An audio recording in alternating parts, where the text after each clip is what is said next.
sudah ada sebelum-sebelumnya ya. Dia adalah seorang nabi di zaman Raja Daud.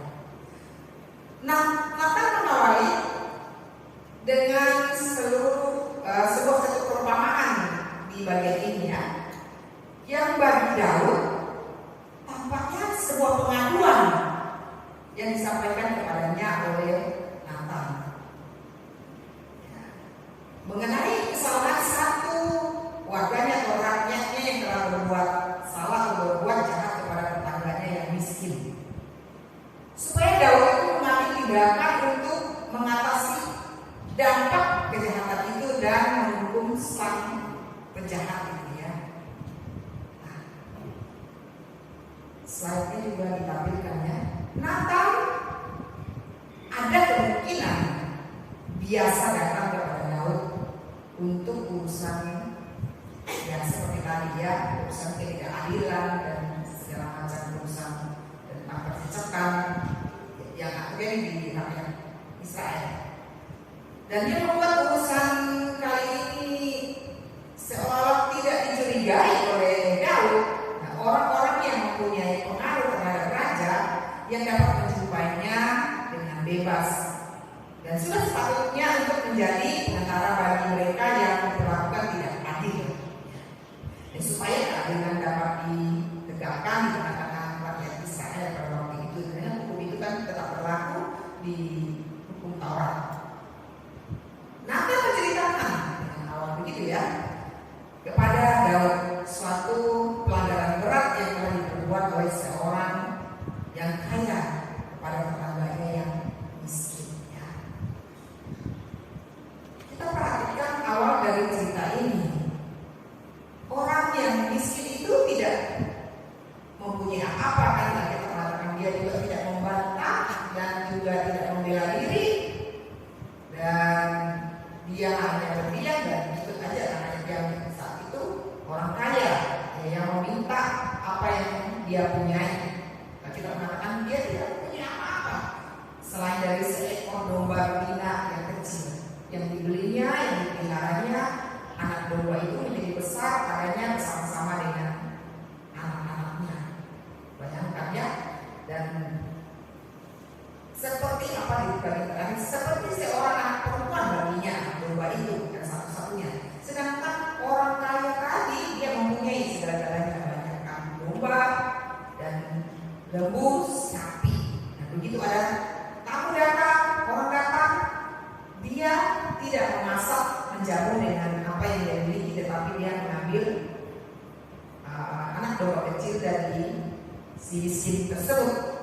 Nah, ketika dia usai setelah bercerita kepada Daud tentang hal ini, kita melihat reaksi daripada Raja Daud di ayat 5 dan 6. Apa yang kita lihat? Raja Daud marah, ya sangat marah kepada orang itu. Lalu apa? Demi Tuhan yang hidup, orang yang melakukan itu harus dihukum mati. Itu perkataan Daud setelah mendengarkan cerita daripada Nabi Natan. Kedua, kita lihat ayat 6. Nah, anak domba betina itu harus dibayar, diganti 4 kali lipat, karena ia telah melakukan hal itu dan oleh karena ia tidak kenal belas kasihan. Cerita di 2 Samuel pasal 12 ayat 1 sampai 7 ini menggambarkan bagaimana orang kaya dan orang miskin yang tidak adil diperlakukan oleh orang kaya. Ketika Daud menyampaikan kemarahannya, mengungkapkan pendapatnya, keputusannya bahwa dia harus dihukum mati, bahwa dia juga harus ganti rugi, itu kan sesuai dengan Taurat juga seperti itu. Dia belum kepikir bahwa itu menuju pada dirinya sendiri ya. Inilah orang-orang yang sering kali orang lain yang melakukan kesalahan begitu jelasnya bisa dia memberikan respon, tetapi ketika dia melakukan kesalahan dia belum sadar. Sebagaimana kita lihat ayat 7, Nabi Natan langsung bicara ketika dia sudah meninggi emosinya, lalu mulailah datang menurunkan dia punya pembicaraan dan melanjutkan pembicaraannya. Kemudian berkatalah Nathan kepada Daud. Lalu kalau kita bayangkan, begitu dia turunkan, dia naikkan senjatanya. Ya, engkaulah orang itu. Ya, you are the man. Engkau yang mempunyai tahta, engkau yang jadi raja. Engkau orang nomor satu di Israel. Engkau punya banyak istri, dan engkau banyak harta, tahta, dan namun engkau merampas istri Uria.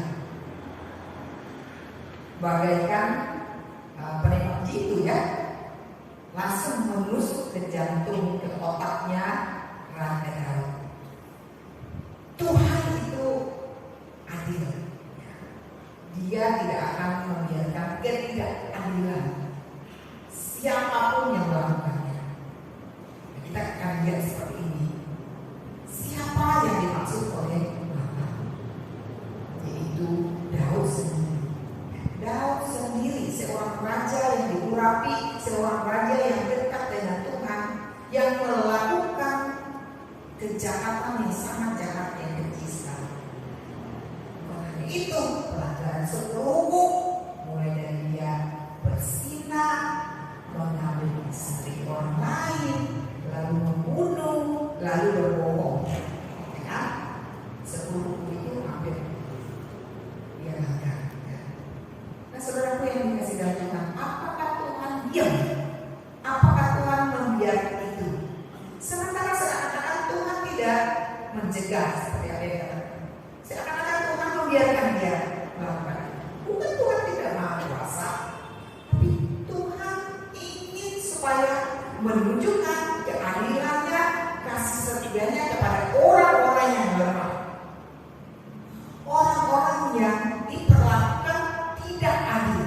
Tuhan tidak diam, Tuhan pasti bertindak.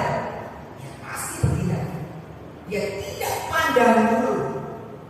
Apakah itu seorang raja, seorang yang salah, seorang yang dikasihi oleh Tuhan, kalau dia melakukan kesalahan, tetap dia harus ditegur, dihukum.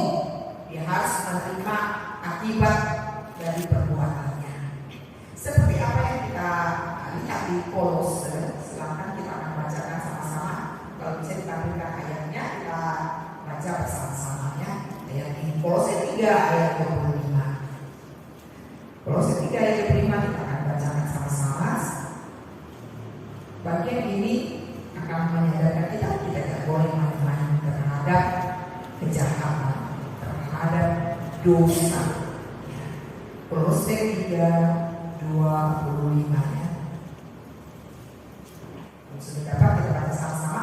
1, 2, 3. Barang siapa membuat kesalahan, ia akan menanggung kesalahan itu, karena Tuhan tidak memandang orang. Kita tidak boleh main-main terhadap sekecil pun dosanya, apalagi yang dosa besar. Dan kita akan menanggung kesalahan kita. Dan Tuhan juga akan bertindak dan akan menegakkan keadilannya. Tuhan itu punya kasih yang begitu besar, tetapi terhadap kesalahan, kejahatan, dosa, Tuhan tidak pandang bulu siapapun. Dia akan bertindak. Pasti ada keadilan Tuhan. Dan disinilah kita melihat kita memiliki Tuhan yang maha adil, Tuhan yang maha kasih, Tuhan yang maha pengampun, Tuhan yang mempunyai belas kasihan. Oleh sebab itu kepada Dia kita datang. Ini menjadi peringatan buat kita. Ya.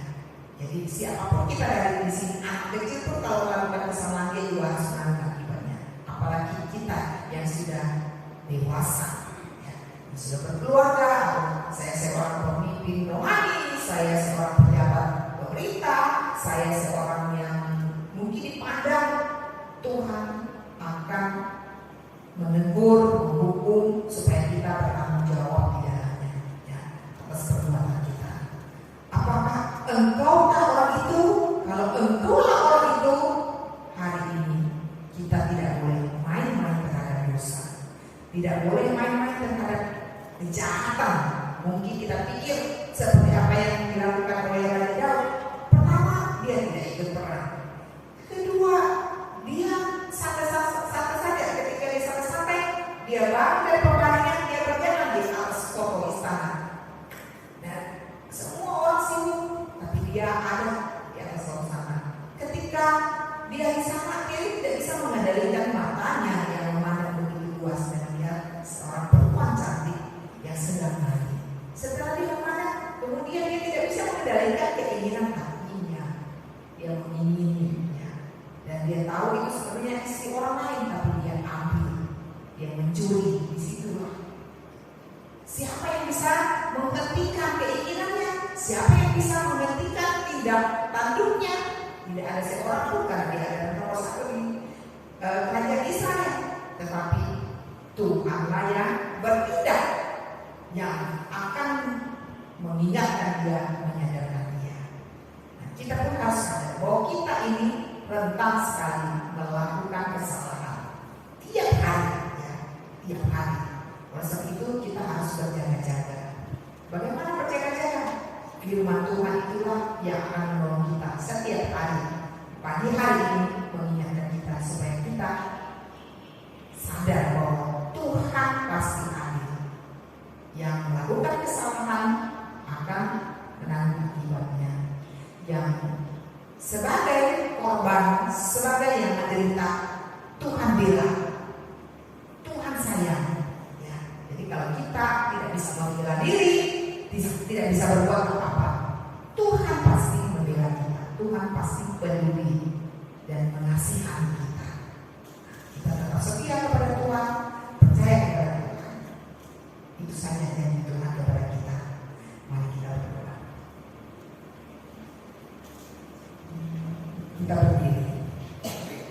Tuhan,